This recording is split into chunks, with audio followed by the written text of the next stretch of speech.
Ibn al-Qayyim, qu'Allah lui fasse miséricorde, dit que le mot tristesse ne figure pas dans le Coran, si ce n'est dans une forme d'interdiction ou pour le contrecarrer.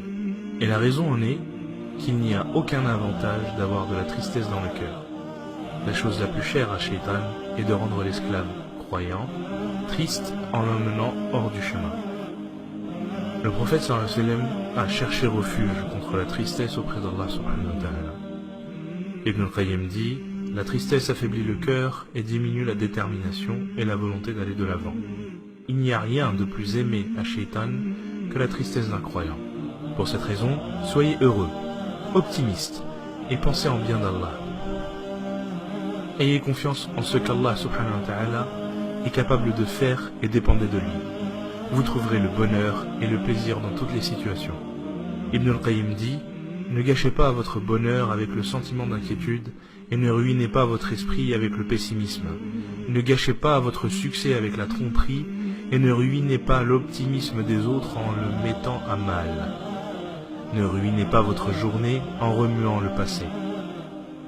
Si vous pensez à votre situation, vous trouverez qu'Allah subhanahu wa ta'ala vous a donné des choses sans que vous ayez eu à le demander. Donc, placez votre confiance en Allah subhanahu wa ta'ala et prenez conscience que tout ce qu'il vous a octroyé ne constitue que des choses qui sont bonnes pour vous. Vous pourriez être en train de dormir et les portes des cieux ont été ouvertes par des du'as qui ont été faites à votre intention. Subhanallah, peut-être de quelqu'un de condition modeste que vous avez aidé, ou quelqu'un de triste à qui vous avez apporté de la joie, ou quelqu'un qui est passé et à qui vous avez souri. Alors ne sous-estimez jamais les bonnes actions.